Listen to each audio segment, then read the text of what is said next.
आदि शंकराचार्य के महान संदेशों को चिंतन करते हुए जिन बिंदुओं से हम लोग संपर्क में आए, जिन बिंदुओं से हम लोगों ने कुछ चीज़ें सीखी, उनमें एक महत्वपूर्ण श्लोक था, सत्संगत्वे निसंगत्वम निसंगत्वे निष्कामत्वम निष्कामत्वे निर्मोहत्वम निर्मोहत्वे निश्चल चित्तम निश्चल चित्ते जीवन मुक्ति। ज्ञान की 7 भूमिकाएं आदि शंकराचार्य ने कही कि किसी भी व्यक्ति के जीवन में जब सत्संग आता है तो सत्संग से ज्ञान की भूमिका प्रारंभ होती है। सत्संग वह चीज है जिससे हमें सत्य विचारों का संग मिलता है और सत्संग के साथ साथ व्यक्ति के अंदर निसंगता आने लग जाती है। निसंगता से मतलब ये है कि उसके हृदय में प्रेम तो बहुत होता है, लेकिन वह अटैचमेंट नहीं आती, जिस अटैचमेंट के कारण व्यक्ति मोह में पड़ करके चीज़ों के प्रति, व्यक्तियों के प्रति, पक्ष विपक्ष में किसी चीज़ से क्रोध आए, किसी से दूर भागे और किसी की तरफ दौड़े। व्यक्ति का व्यक्तित्व जो हिल जाता है, उससे व्यक्ति सच्चे प्रेम से युक्त हो जाता है। लेकिन बिना मतलब की आसक्ति नहीं, गंगा गए तो गंगादास, जमुना गए तो जमुनादास, जहाँ बैठे वहीं के हो गए, कोई भी बहका ले, कोई भी चीज़ हमें अपनी तरफ खींच ले, कहीं से भी हम जुड़ कर बैठ जाएं, हम अपने लक्ष्य की तरफ ना जा सकें तो वह जो चीज़ होती है उसको कहते हैं मोह हो जाना और आसक्ति का हो जाना। और ये कहीं पर भी हो सकती है। व्यक्ति की बुद्धि इस तरह की हो जाती है, कुछ भी इकट्ठा करने लग जाता है। कुछ लोगों की आदत होती है पुराने से पुराने अखबार इकट्ठे करके बैठे हुए हैं। कुछ लोगों के बारे में सुना, आलपिन इकट्ठी कर रखी है, क्विंटल से भी अधिक जो है घर के अंदर आलपिन इकट्ठी की हुई है। कोई पेन इकट्ठा करके बैठा हुआ। किसी को अपने कपड़े जोड़ते रहने की आदत है। कहीं भी प्राण व्यक्ति के बस सकते हैं। जिस भी चीज़ में प्राण बस गए और जिस चीज़ में आसक्ति बस गई तो उससे व्यक्ति थोड़ा सा भी इधर उधर हो जाए, उसे लगता है जिंदगी गई। सही ज्ञान होने के बाद व्यक्ति को समझ आती है। हम लोग छोटे थे, पहाड़ी नदी बह करके आती थी और हमारे मामा का गांव वहाँ था और हम लोग जाकर नदी से पत्थर, सुंदर सुंदर पत्थर जो है अपने पल्ले में, कुर्ते के पल्ले में भर कर चलते थे। कई बार तो पल्ला भी फट जाता था, कुर्ता फट जाता था, इतने भर के चलते थे। हमें लगता था बहुत अच्छे हैं ये, और बड़ा कोई भी देखे तो हम बच के झाड़ियों में छिपते थे कि ये गिरा देगा हमसे। फिर भी लोग ढूंढ के हमें और हमारे पास आते थे और कहते थे फेंको इसको। हम कहते थे इतनी कीमती चीज़ है, फिर भी हम उसे ले जा कर के एक झाड़ी में डाल के आते थे कि जिससे फिर जाकर फिर उन्हें संभाल सकें। उन छोटे छोटे पत्थरों में लाल नीली धारियाँ होती थी, कुछ आकृति बनी होती थी। हमको लगता था बहुत कीमती है। और बड़े कहते थे पत्थर पत्थर है, व्यक्ति है उसका मोह कहीं भी हो जाएगा, किसी भी चीज़ पर हो जाएगा। पत्थर इकट्ठे कर रहे थे हम लोग। अब बड़े लोगों को देखते हैं, उनको अलग तरह के पत्थर इकट्ठे करने की आदत है। कहीं भी आसक्ति व्यक्ति की हो सकती है। कहते हैं सच्चा ज्ञान होने से व्यक्ति वस्तुओं का उपयोग करता है। वस्तुएं हमारा उपयोग करने लग जाएं, ऐसा नहीं होना चाहिए। आदि शंकराचार्य के शब्द बड़े अद्भुत हैं। ये चीज़ें, आप कंबल ओढ़ें, कंबल आपके लिए महत्वपूर्ण है, लेकिन फिर कंबल आपको पकड़े वो गलत है।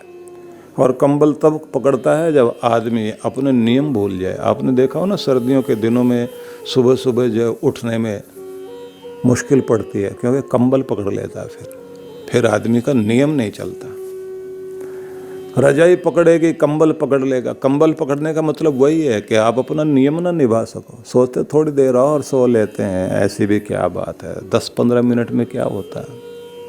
और ऐसे करते करते व्यक्ति का आधा घंटा 1 घंटा दिन का सारा क्रम बिगड़ जाएगा। और फिर कितना भी संकल्प ले, व्यक्ति आखिर में कहता है अपने तो भाग्य में है नहीं, ना तो सुबह एक्सरसाइज हो पाएगी, जो चल रहा है ठीक चल रहा है, बस जो कुछ है ठीक है, ज़्यादा कोई समस्या हुई डॉक्टर की दवाई ले लेंगे बस। इसका मतलब है कंबल पकड़ चुका है। मैं व्याख्या नहीं करूंगा क्योंकि बहुत सारे सूत्र हैं, लेकिन आपको ये समझाना चाहता हूं कि किस तरह से कहते हैं ना कि हमने तो कंबल छोड़ दिया, वो कंबल नहीं छोड़ता हमको। शराब छोड़ना चाहता है आदमी, फिर शराब नहीं छोड़ती। बुरी संगति को छोड़ना चाहता है आदमी, लेकिन फिर बुरी संगति नहीं छोड़ती। इसको कहते हैं संग का होना, आसक्ति का हो जाना, कि आप छोड़ना चाहो फिर वो नहीं छोड़ती चीजें। और इसको दूसरे ढंग से अगर कहें तो मस्तिष्क में आपके जो है जो पैटर्न बन जाते हैं, वो आदतों के पैटर्न जो बन जाते हैं, जो खांचे टाइप के बन जाते हैं, वो आपको घुमा फिरा कर वहीं लाके खड़ा कर देते हैं, कितना भी संकल्प कर लीजिए। तो फिर से आप शुरुआत करिए। सच्चा ज्ञान आएगा तो जो संग दोष है, आदतें खराब पड़ गई है, वो टूटेंगी। उसके बाद क्या होगा? निष्काम हो जाओगे। हर जगह स्वार्थ में आप दौड़ते थे, अब स्वार्थ से ऊपर उठ करके चलोगे। अब अपना भी भला और दूसरे का भी भला। स्वार्थी आदमी अपना मतलब साधना चाहता है, उसे किसी के भले से लेना देना नहीं है। और जो अपना भला करना चाहता है वो अपना भी भला नहीं कर रहा होता, उसको बस इतना ही पता है कि किसी से पैसे कैसे लेने, किसी से मतलब कैसे निकालना है। उससे उसको फायदा होगा नहीं होगा ये अलग बात है, लेकिन उसे लगता है शायद फायदा होगा।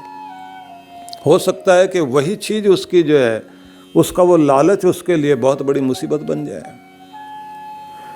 उसके बाद फिर वो कहते हैं निष्कामत्वे निर्मोहत्वम, फिर मोह खत्म होता है। मोह वो चीज है जो मोहित करे, वो मोह जो हिप्नोटाइज कर ले, वो मोह है। निर्मोहत्वे निश्चल चित्तम, मोह हटा तो चित्त स्थिर हुआ, बुद्धि स्थिर, मन स्थिर, आप अडोल अवस्था में आते हैं। निश्चल चित्ते जीवन मुक्ति। जब किसी का चित्त स्थिर होता है, वही स्थिति है जब ध्यान में व्यक्ति बैठता है और ध्यान लगता है। और जैसे ही स्थिर प्रज्ञ होकर चलता है, कहते हैं कि फिर उसके चलते फिरते भी समाधि है, और जीवन छूटे तो भी मुक्ति है। तो 7 चीज़ें उन्होंने कही हैं, जिसको मैंने यहाँ सार में आपको बता दिया। और इसमें माना जाता है कि व्यक्ति के जीवन में गुरु की आवश्यकता, उसकी भूमिका बहुत ज़रूरी होती है, क्योंकि जैसे जैसे गुरु का संग मिला, सत्संग मिला, तो उसी के साथ साथ ज्ञान आने से 2 चीज़ें पहले खत्म होती हैं। एक तो उग्रता, दूसरी व्यग्रता। व्यग्रता जो है अंदर आती है, जिसको कहते हैं बेचैनी, इरिटेट रहना। और उग्रता कहते हैं गुस्सा आना, रोष में आना, जोश में आ जाना, बिना बात के भड़क जाना। तो आपके अंदर की बेचैनी गई और बाहर भड़कना भी चला गया, तो आई क्या चीज़? शांति और स्थिरता। पहले आप शांति से दूसरे की बात सुनोगे, फिर अपनी बात समझाओगे। ये नहीं सुनने से पहले भिड़ने को तैयार। हिसाब अभी हुआ नहीं, दोनों बैठ कर के बात कर रहे हैं, 2 पार्टनर हैं या 2 भाई हैं या 2 लोग हैं। एक देने वाला माल लेकर आया है, एक दुकानदार है जो वो माल ले रहा है। पिछला हिसाब करने बैठे, हिसाब अभी ठीक से हुआ नहीं, और एक व्यक्ति को गुस्सा आने लग गया, उतार लिया जूता अपना, लगे एक दूसरे को पीटने, तू बेईमान, तू बेईमान। और आखिर में किसी को बैठाया, 4 आदमी बैठे, हिसाब किताब किया, पता लगा हिसाब बिल्कुल ठीक है, गलत कहीं है ही नहीं। अभी तो सुना भी नहीं आपने, झगड़ पड़े, आप पहले गुस्से में आ गए, क्योंकि आपके अंदर व्यग्रता है। उस व्यग्रता के कारण किसी की बात बर्दाश्त ही नहीं होती। जहां ये लगने लग गया बस अब मेरा नुकसान होने वाला है, किसी ने कोई बात मजाक में ही बोली है, उसके कहने का ढंग कुछ और हो सकता है, लेकिन आप, इसने तो अपमान कर दिया मेरा। जहाँ ये सोचने लग गए बस वहीं काम खराब हो जाएगा। और फिर कहते हैं कि गुरु की कृपा हो जाए तो आदि व्याधि उपाधि सब खत्म होने लगती है। क्योंकि व्यक्ति के जीवन में नियम आएंगे तो नियम आएंगे, खान पान ठीक रखेगा, व्यवस्था ठीक रखेगा तो उसकी व्याधि, उसके रोग उससे दूर रहेंगे। और फिर एक बात और ध्यान रखना, एक चीज़ होती है उपाधि। एक तो उपाधि वो होती है, बड़ी बड़ी उपाधियां व्यक्ति को मिलती हैं। स्वभावगत जो दोष होता है उसको उपाधि बोलते हैं, जिसके कारण जो है मानसिक तनाव आता है। और एक आधि बोलते हैं जिसको आप जो है सामाजिक रूप से जो दुख आता है, जिसमें किसी चीज़ के न होने का, अभाव का जो दुख होता है, तो चीज़ें मिटने लग जाती हैं और आपका जीवन दुख से परे होने लगता है। इसलिए महान पुरुषों ने कहा है कि गुरु की शरण बहुत आवश्यक है। और गुरु की शरण में बैठते ही आप अपने आंतरिक त्रिशक्तियों से युक्त हो जाते हैं।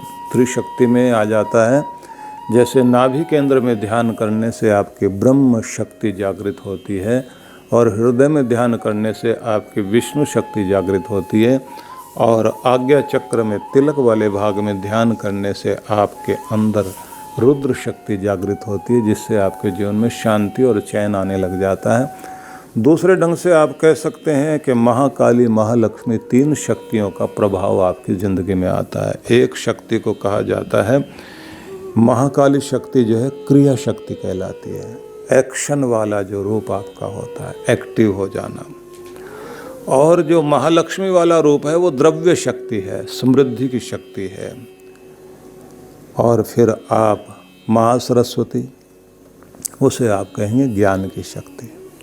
व्यक्ति के पास द्रव्य भी होना चाहिए, ज्ञान भी होना चाहिए और ज्ञान का उपयोग करने की आपके पास में क्रिया शक्ति भी होनी चाहिए। इनके जागरण को कहा जाता है जीवन के अंदर नवरात्र का आगमन हो जाना और सभी देवी देवताओं की शक्तियाँ देवी के रूप में, जगदम्बा के रूप में या महाशक्ति के रूप में देव शक्तियाँ दिव्य शक्ति बनकर देवी में, देवी के अंदर से जब किसी भक्त के अंदर प्रकट होती हैं तो उस समय माना जाता है उस व्यक्ति का नवरात्र शुरू हो गया, उसके जागरण का समय शुरू हो गया। तो बहुत कुछ आदि शंकराचार्य ने हमें समझाया, लेकिन मैं चाहूँगा कि हम उनके शब्दों को उसी ढंग से सुने और समझें जैसे वो हमें कह रहे हैं, क्योंकि हमें समय को बहुत अच्छे से ध्यान रख कर के चलना है और उनके संदेशों को समझना है। मुख्य पंक्ति एक ही है कि तू मूढ़ मत बन, अज्ञानी मत बन, निष्क्रिय मत बन, समझदार बन और अपने जीवन में भगवान को उतार। तुम्हारी वाणी भगवान का नाम जपे, तुम्हारा मन भी प्रभु का नाम जपे, तुम्हारे हृदय में प्रभु का नाम आकर बसे। या देवी सर्वभूतेषु मातृरूपेण संस्थिता, जो देवी माँ सभी प्राणी मात्र में मातृत्व शक्ति बनकर बैठी हुई है। नमस्तस्यै नमस्तस्यै नमस्तस्यै नमो नमः, उस मातृशक्ति को प्रणाम करते हैं। प्रत्येक व्यक्ति का जन्म माता पिता के द्वारा मिलता है, लेकिन प्रत्येक के अंदर भगवान ने एक अद्भुत शक्ति दी है। पिता के अंदर पितृत्व शक्ति दी है तो माँ के अंदर मातृत्व शक्ति दी है।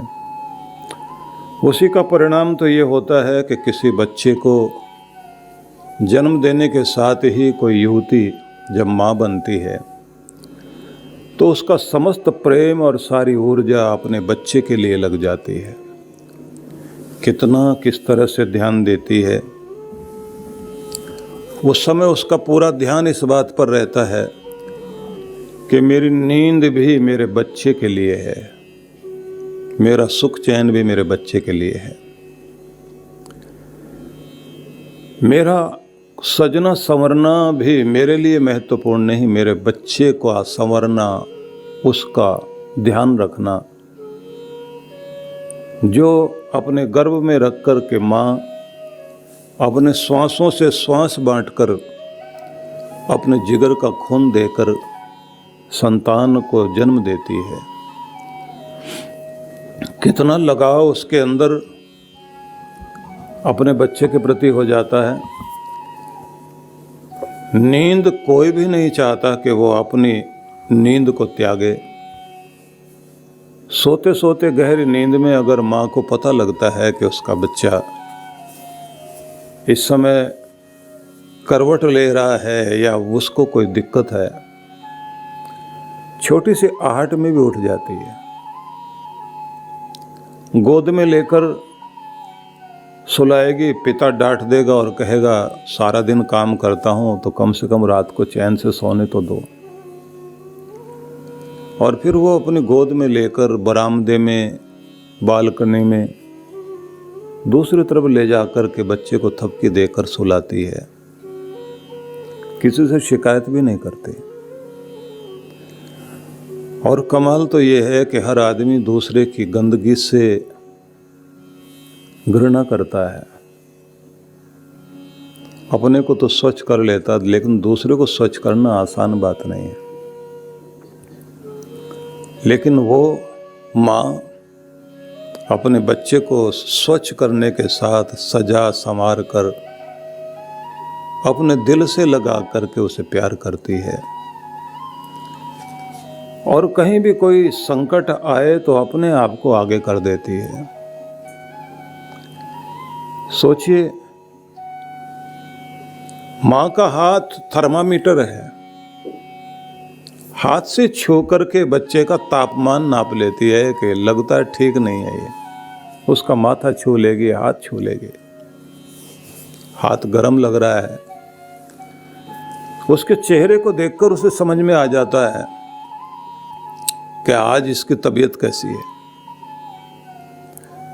जिसको अपनी भूख प्यास का ध्यान नहीं है, लेकिन बच्चे की भूख प्यास को भी हृदय से समझती है। थोड़ा सा बच्चा बड़ा भी हो जाए, घुटनों के बल रेंगने लग जाए या फिर पलने पर लेटा रहे, माँ उसे छोड़कर के काम करने के लिए भी जाए तो आप देखिए कि किचन में भी उसके कान, उसका हृदय, उसका मन अपने बच्चे से लगा रहता है। सब तरह के कष्ट सह लेगी, घर के लोगों के ताने, उनके उलाने, उनके द्वारा कड़वी बातें सब सह लेती अपने बच्चे के लिए। ये चीज क्या है? ये मातृशक्ति है, मातृत्व की शक्ति। ये वो ममता, ये वात्सल्य है जो किसी भी संतान को पलने पोषने के लिए परमात्मा ऐसे प्रदान करता है। कहीं कहीं देखने में आया है कि माँ नहीं रही और बच्चे को पिता पालता है तो उसके अंदर भी वो मातृत्व जाग जाता है। उस समय अपने बच्चे का पूरा उसी तरह से ध्यान रखेगा, वैसे उठाएगा, बैठाएगा, अपनी नींदें कुर्बान करेगा, अपने कंधे पर बैठाकर दुनिया दिखाएगा, उसके लिए कमा कर लाएगा। अपने बच्चों को पालने पोसने के लिए खुद को बेच देता है एक व्यक्ति, दूसरों की गुलामी करने के लिए मजबूर हो जाता है, अपना अहंकार त्याग देता है। ये क्या शक्ति है? जगदम्बा, जगजननी, माँ परमेश्वरी, जिसे हम दुर्गा, भवानी कुछ भी कहें, महाकाली, महालक्ष्मी, महासरस्वती, किसी भी नाम से पुकारें, वह शक्ति सबके अंदर विराजमान है। यहाँ तक कि एक छोटे से बीज में भी वो शक्ति विराजमान है। जब कोई बीज अंकुरित होता है तो उस बीज के अंदर का जो भाग है, आपने देखा होगा, 2 अंकुर निकलते हैं प्रत्येक बीज के अंदर से। एक अंकुर ऊपर आकाश की तरफ जाता है और दूसरा जड़ बनकर जमीन में चला जाता है। आपको वो ऊपर उठता हुआ अंकुर पौधा बनता हुआ वो तो दिखाई देता है, लेकिन जड़ बनती हुई नहीं दिखाई देती। सारा भोजन, स्थायित्व, उसको पौधे को ठहराना, संभालना जड़ कर रही होती है। वो जो जड़ है वो कोई और नहीं है, वो मातृशक्ति है। विवाह के समय में यह कहा जाता है कि वर बोलता है, द्यौरहं पृथ्वी तुम, मैं द्यौलोक हूँ, आकाश में चमकते हुए सूर्य का वो स्थान जो ऊंचाई की तरफ ले जाता है और प्रकाश देता, तेजस्विता देता है, वो द्यौलोक में हूँ। पृथ्वी तुम, धरती तुम हो, जिस पर दुनिया बसती है, जिस पर परिवार बसता है, जिस पर जीवन चलता है, वो तुम हो। किसी के बसाने से दुनिया बस जाए तो वो शक्ति मातृशक्ति है। इसलिए कहते हैं कि एक नहीं अनेक गुण हैं, कोमलता, करुणा, ममता, सहृदयता, उदारता, ये नारी के गुण हैं, ये मातृत्व शक्ति है। वैसे 22 गुणों का वर्णन व्यास ऋषि ने किया है और ब्रह्म पुराण में व्यास जाबाली को समझाते हैं तो उस समय कहते हैं, पितुरप्यधिका माता गर्भधारणात् पोषणात्वा अतो ही त्रिषु लोकेषु नास्ति मातृ समो गुरु। माँ के समान प्रथम गुरु दुनिया में कोई भी नहीं है, क्योंकि गर्भ में धारण करने से बढ़कर बच्चे का पोषण करके अपनी भाषा सिखाए, अपने संस्कार सिखाए, शिष्टाचार सिखाए, दुनिया का परिचय कराए, माँ होती है वो। लेकिन मैं आपको ये बता रहा हूँ कि जो पृथ्वी बनकर सबको संभाले और सबको सहे, धरती को काटो, पीटो, खोदो, तो बहुत कुछ हम लोग पृथ्वी के साथ करते हैं, लेकिन फिर भी सबको बसाती है, सब उसी पर बसे हुए हैं। इसीलिए इसको वसुधा कहा जाता है, धन देने वाली। और धरती कहते हैं, धरती धारणात, जो धारण करे, सबको धारण किए हुए, सबको बसाए हुए। सारी पृथ्वी पर बसे हुए इंसान, कोई पहाड़ पर, कोई नदी के किनारे, कोई समुद्र के किनारे नगर बसाकर, ग्राम बसाकर लोग रह रहे हैं। सबको संभालने का कार्य धरती कर रही है। किसी के भी घर को संभालने का कार्य नारी करती है। और उसको कहा गया है, वेद व्यास ऋषि कहते हैं, माता धर्त्री जननी दयाद्र हृदया शिवा देवी त्रिभुवन श्रेष्ठा निर्दोषा सर्व दुःखहा। माता धर्त्री है, धारण करने वाली है। और माता को माता क्यों कहते हैं? मातृत्व के कारण। उसे कहा गया है कि वह जननी, जन्म देने वाली है, दयाद्र, दया से, करुणा से जिसका हृदय हमेशा भरा रहता है, उसका हृदय करुणा से ओतप्रोत रहता है। सहयोग करने के लिए, प्रेम करने के लिए, देने के लिए अपना सब कुछ उठा करके अपने बच्चों के लिए देती है। दयाद्र हृदया शिवा और कल्याण करने वाली है। सबके कल्याण के लिए, अपने बच्चों के, अपने परिवार के कल्याण के लिए कामना करती है। इसलिए उसे कहा गया देवी, दिव्य गुणों से युक्त, त्रिभुवन श्रेष्ठा निर्दोषा सर्व दुःखहा। कहते हैं तीनों लोकों में जो श्रेष्ठ है और जिसकी ममता में कोई दोष नहीं है, जो सब दुखों से छुटकारा दिलाती है। इसलिए निवेदन ये करना चाहता हूँ कि या देवी सर्वभूतेषु मातृरूपेण संस्थिता नमस्तस्यै नमस्तस्यै नमस्तस्यै नमो नमः। उस माँ जगदम्बा को प्रणाम करते हैं। मतलब ये कि भगवान या भगवती, भगवान और भगवती जो है अर्धनारीश्वर वाले स्वरूप को अगर आप देखें तो आपको समझ में आएगा कि एक के अंदर ही दो रूप हैं। आप में, सब में माता का भी भाग उतना ही है और पिता का भी भाग उतना ही है। दोनों गुण आपके अंदर हैं।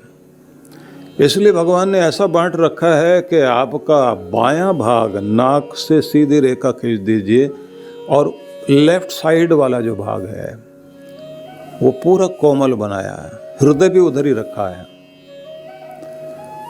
आपका लेफ्ट हैंड आपने देखा है वो कोमल है, नर्म है, वो दाएं भाग को पूरा कठोर बना दिया, इसलिए सख्त है।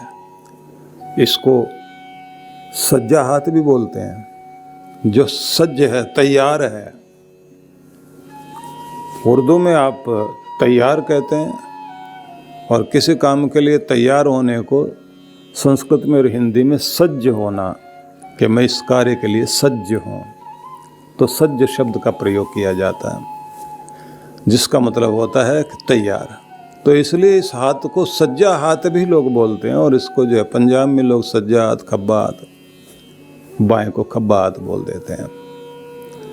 ये दक्ष है, दायां हाथ दक्ष है, कुशल, प्रवीण। ये वाम हस्त है, वाम सुंदर, कोमल। महिलाओं के लिए इसलिए एक शब्द आता है वामा, जो कोमल है लेकिन कमजोर नहीं है। बायां हाथ कोई कमजोर नहीं है। माँ भी जब बच्चे को गोद में लेती है तो आपने देखा होगा, कंधे पर, बाएं कंधे पर सिर, दाएं हाथ की तरफ उसके पांव बच्चे के, और इस तरह से क्यों लेती है वो, गोद में लेगी क्योंकि उसका हृदय, बच्चे का हृदय माँ से जुड़ा रहता है। ये भारतीय परंपरा है। माँ अपने हृदय का प्रेम अपने बच्चे को दे रही होती है। जो बच्चे माँ के साथ रह कर के पलते हैं, बहुत ममता वाले, प्यार वाले बच्चे होते हैं। पिता के साथ रहने से बच्चे के अंदर दक्षता आती है, वीरता आती है, साहस, हिम्मत आती है, डर का सामना करना सीखता है। इसलिए दोनों चाहिए। तो जो सबके अंदर शक्ति बनकर बैठी है, तो मैंने इसलिए आपसे कहा कि प्रत्येक भवन की नींव जो है वो माँ है, और जो भवन ऊपर दिखाई दे रहा है वो पिता है। तो दोनों मिलकर के ही भवन बने हुए हैं। आपकी जिंदगी भी देखा जाए तो आधा भाग माँ का भाग है, आधा भाग पिता का भाग है। इसलिए अर्धनारीश्वर वाला रूप तो है ही। लेकिन मैं आपको फिर आगे लेकर के चलना चाहता हूँ। या देवी सर्वभूतेषु बुद्धि रूपेण विद्या रूपेण संस्थिता नमस्तस्यै नमस्तस्यै नमस्तस्यै नमो नमः। जो देवी माँ सबके अंदर बुद्धि बनकर बैठी हुई है, और जो देवी माँ सबके अंदर ज्ञान की अधिष्ठात्री शक्ति बनकर बैठी हुई है, उस देवी माँ को नमन। तो इसके लिए अपने यहाँ सबसे ज़्यादा जो प्रचलित है वह है गायत्री मंत्र। गायत्री मंत्र की बड़ी महिमा अपने सभी ग्रंथों में कही गई, और ये कहा गया है कि चारों वेदों में से वेद के जो त्रिपाद कहलाते हैं, तीन भाग कहलाते हैं, तीन शक्तियाँ कहलाती हैं। ज्ञान एक शक्ति है, दूसरी कर्म की शक्ति है, तीसरी उपासना की शक्ति है। तो तीनों शक्तियों से तीन रूप लेकर भगवान ने ओंकार को प्रकट किया, या ओंकार से ये तीनों भाग प्रकट हुए। इसको कहा गया अकारम चाप्योकारम च मकारम च प्रजापति वेद त्रयान निर्दुहूत भूर्भुव स्वरिति इति च। कहते हैं कि भगवान ने, ये मनु महाराज ने कहा मनुस्मृति में, कि भगवान प्रजापति ने तीन वेदों से तीन महाव्याहृति लेकर एक शक्ति प्रकट की। उस शक्ति को ही हम गायत्री शक्ति कहते हैं, क्योंकि उसमें सबसे पहले भूर्भुव स्वः ये कहा जाता है। तो इस सब की व्याख्या करेंगे आपके सामने, लेकिन उससे पहले मैं ये बता देना चाहता हूँ कि सभी ग्रंथों में गायत्री मंत्र की बहुत बड़ी महिमा कही गई है, और महिमा का गान गुणगान इतना किया गया है कि ये कहा गया है कि गायत्री से बढ़कर कोई और शक्ति नहीं। क्योंकि प्राचीन काल से समस्त योगी, ऋषि, मुनि, ज्ञानी, ध्यानी, महर्षि लोग, योगी लोग जिस शक्ति की उपासना सबसे अधिक करते रहे हैं, वह शक्ति गायत्री शक्ति है।